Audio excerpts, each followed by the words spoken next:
Hey there, listeners. A quick note that the AP had not yet called the Michigan Senate primary race for Abdul El-Sayed when we recorded this episode, although NBC had called it. We suggested that El-Sayed would likely be the winner and discussed it as a very close race, but any uncertainty that remained when we recorded this episode has since been resolved. All right, here's the show. I had a very unpleasant dream that was relevant to you guys. It was very sad. It was like that we got laid off. But that happened. Right, exactly. I mean, it was clearly like an echo of the 538 from GD layoff, Politics, those fuckers. Right, but in the dream, we had already been laid off from 538, and we were at a new place podcasting. But this place was much stricter, and so they kicked us out, and we had to sign like these NDAs that said we could never do a podcast together again. And I couldn't talk for some reason. I wasn't allowed to talk to any of my friends who were still at the company. And it was just this very emotional thing. And anyway, so that's the kind of thing that happens when you are when you run on 4 hours of sleep after having talked to all of your journalist friends. Yeah, I was going to say your election night anxiety manifested in an interesting way. It had actually nothing to do with the election in the end.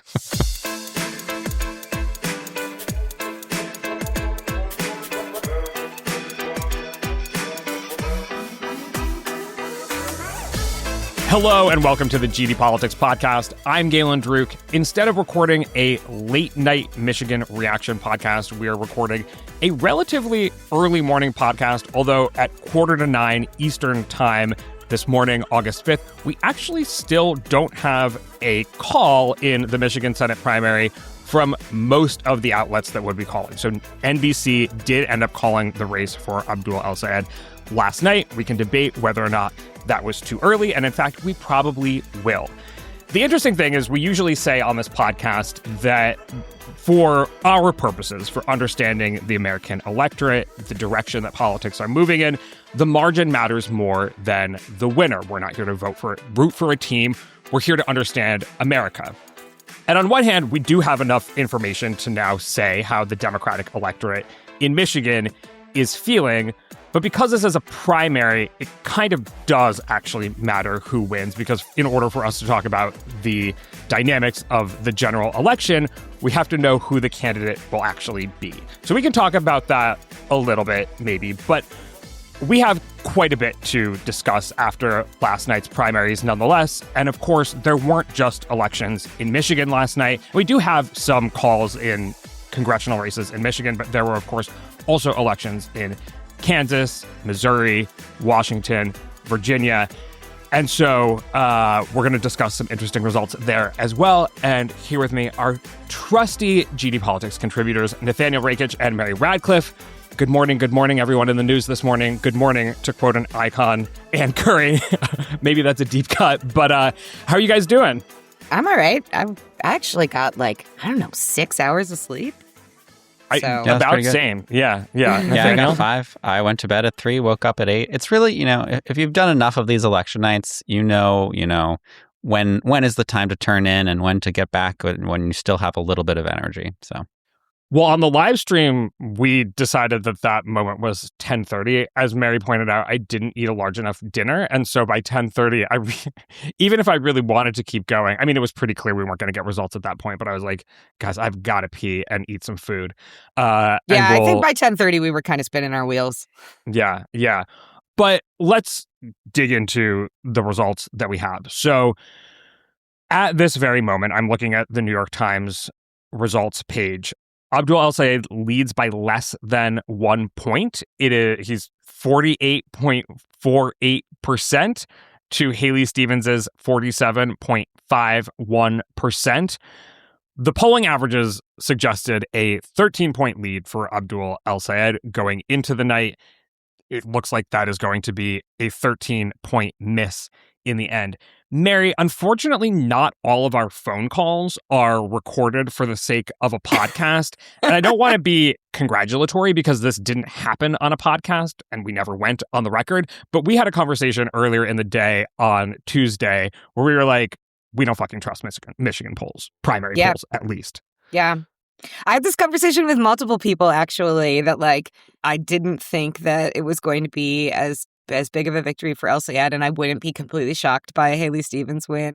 Primary polling, we've talked about this before, but primary polling, especially in states that run open primaries where anybody, you don't have to be registered as a Democrat or a Republican to vote in that party's primary. Anybody can pull a ballot for whichever primary they please.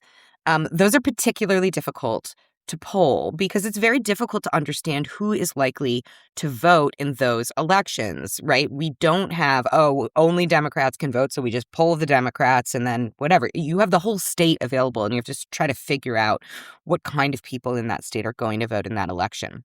What I think is really fascinating about the polling miss in this particular race is Haley Stevens has kept this very, very close, and as we said, there's a chance she could still win here, although it's pretty unlikely. But she's done it in a way that the polling did not suggest. She has way more strength in the rural parts of Michigan than was expected from the pre-election polling. So, this may be a case where pollsters underestimated how many rural voters would vote, how strongly those voters would favor Stevens over El-Sayed, right? There seems to be some clear problem in estimating what that likely electorate looks like. On the flip side, wait, hold on. Sorry. Yeah. Are you telling me that pollsters are missing working class voters in rural parts of the state and therefore underestimating, I guess, the more to the right candidate? Are you shocked, Galen? I mean, and I think, look, we should say a couple things here before we get too snooty or whatever.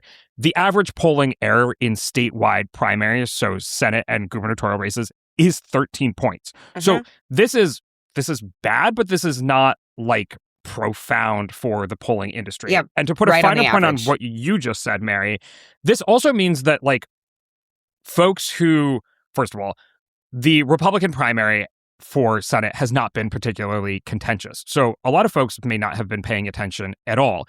In the more rural parts of the state where there are a lot more Republicans, it's not just that independents can cast ballots in the Democratic primary. Republicans can also cast ballots in the Democratic primary. So there could be folks who maybe lean more to the right who decided to cast a ballot in this race. Now, look, if you're an out-and-out Republican, it's very unlikely that you're taking time out of your summer in early August to go vote in a Democratic primary for people who you probably don't like either candidate. But this does get messy in terms of, like you said, what the electorate looks like. Yeah, exactly. And so I think that's really behind a lot of what happened with this polling miss.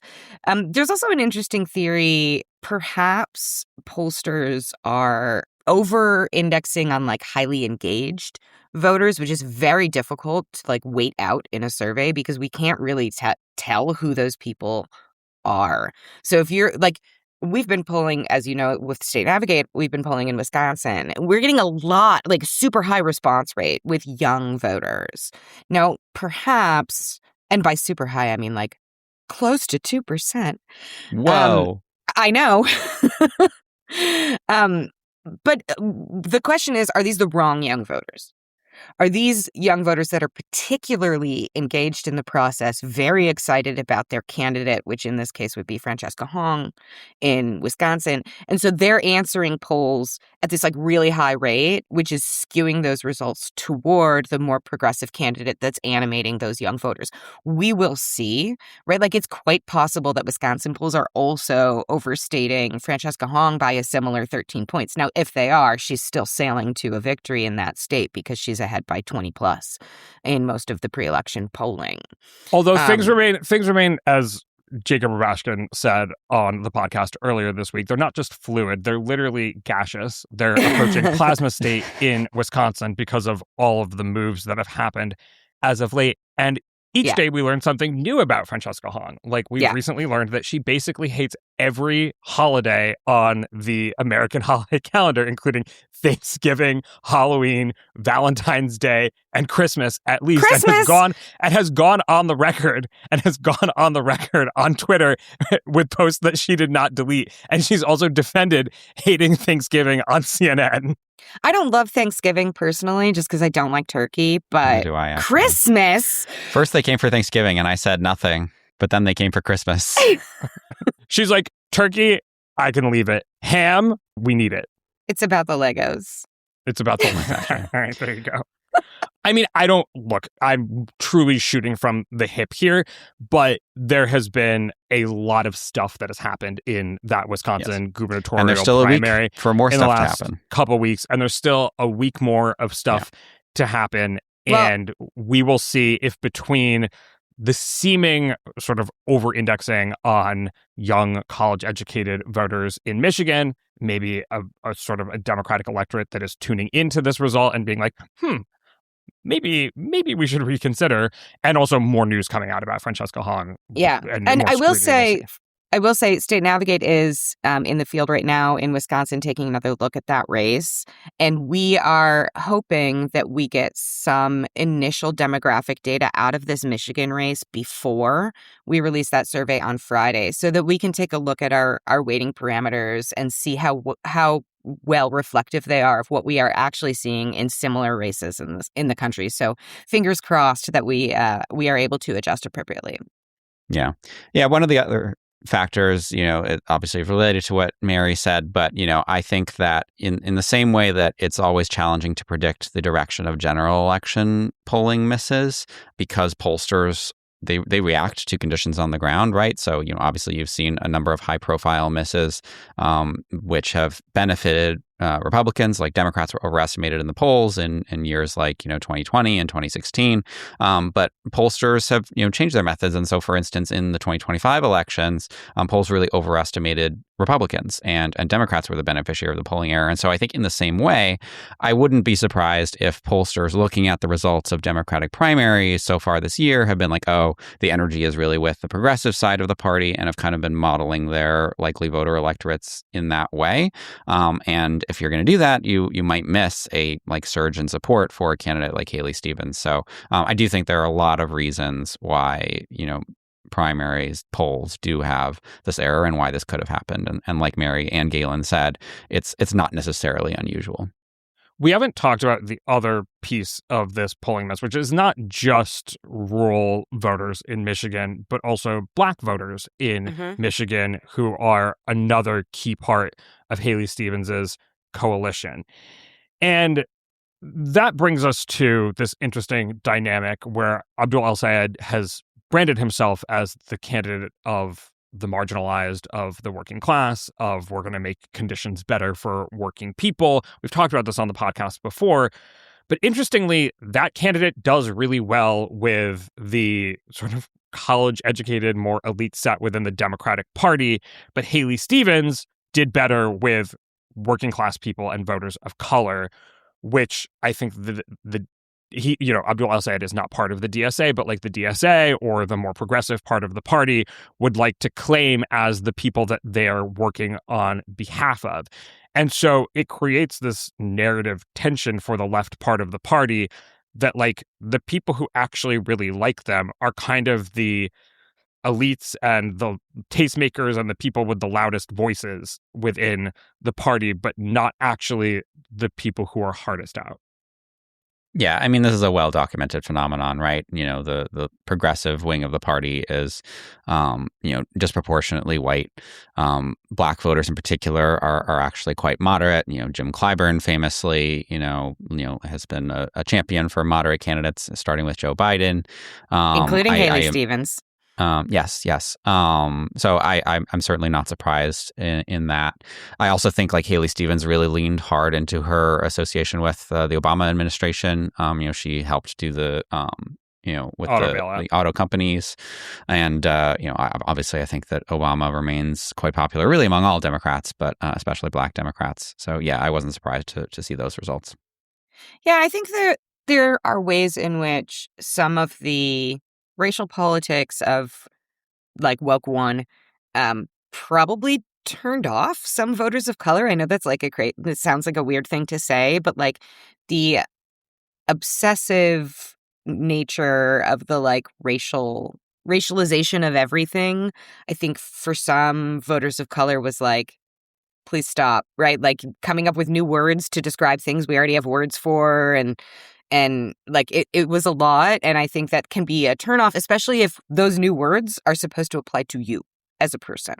Yeah, I mean, that's maybe a more academic read on it, but woke one, as you've taken to calling it, also really took aim at, and I talked about this with Joan Williams, so this is not an original thought for people who are regular listeners to this podcast, but really took aim at the pillars of personal security in American life, like the police and border enforcement and things like that, that for, people who live in just very relatively well-to-do homogenous areas don't probably, that's an academic thing. You can say, well, that's all racist or whatever, but people who live in neighborhoods where they're made to think more about their security and safety and so on a regular basis, and stability in general, right? Like creating a settled life for oneself is more of a priority for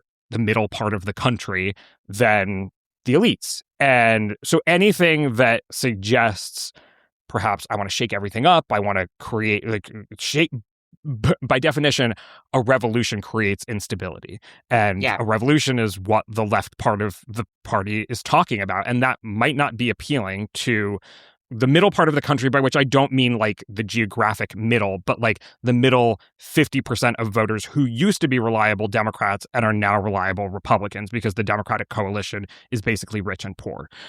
And so I think that gets out of it. You might say, like, well, what about Donald Trump? He kind of promised a revolution. He promised, in part, a revolution, but against the sort of political incumbents and so on, but still talked constantly about law and order and stability and sort of the forgotten people and whatnot. So I think it's a different kind of a revolution than what the DSA might be suggesting. Does that make sense? Yeah. I don't think he ever used the word revolution either. Maybe he did, but not as explicitly, I think. Yeah. It was, outsider versus the inside, etc. Well, I wanted to say, before we get off of this, I wanted to say, though, I actually thought Stevens might do a bit better with Black voters in Michigan than she actually did. Her lead in Wayne County is only 6 percentage points, which is below the benchmark that I had in my brain in advance of this election. Now, to be fair, all my benchmarks were wrong because based on the pre-election polling, I wasn't expecting her strength in the rurals. So, like, okay, maybe I should just throw away whatever my pre-election benchmarks were. But I do think it's worth just putting a flag in here to see how things evolve with the racial coalitions within the Democratic Party as some of the stalwart older Black voters start to go on to their reward, and we see more younger non-white voters taking their place. I mean, I think it's worth noting that Wayne is a very diverse county, right? So For sure. It is about 37% Black, but there are also, I mean, it's majority white. It's got a significant Middle Eastern population, which is kind of unique. And obviously El-Sayed is Middle Eastern himself, so I think I haven't seen a precinct map, but I would imagine he does well in places like Dearborn. So I'm not sure. I'm not sure exactly how well Stevens did with Black voters just based on that number. That's true. And to be fair, I grew up in Wayne County in a very swingy part of the county, right? Like it is an interesting purpley place when you get out of the city and into the suburbs. So to be clear for listeners, Wayne includes Detroit, which is a lot of Black voters. It also includes Dearborn, which is majority Muslim community. And then it includes a huge swath of the suburbs of Detroit, which are suburban and swingy because they're suburbs. So this is like place. The Romney family's estate, right? Yes. It includes, but not just that, also just standard issue middle class suburbs, which is where I grew up. So, yeah. Well, you didn't grow up on a compound, Mary? I did not grow up in Grosse Pointe, no.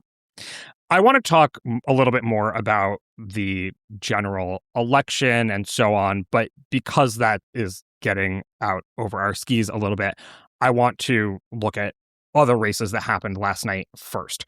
So before we move on from Michigan, we did get some calls in House races there, maybe most prominently Michigan's 7th district, which also featured a progressive versus establishment divide. The progressive candidate ended up winning, but without 50% of the vote. So maybe some lessons for the establishment there. Mary's shaking her head. What happened?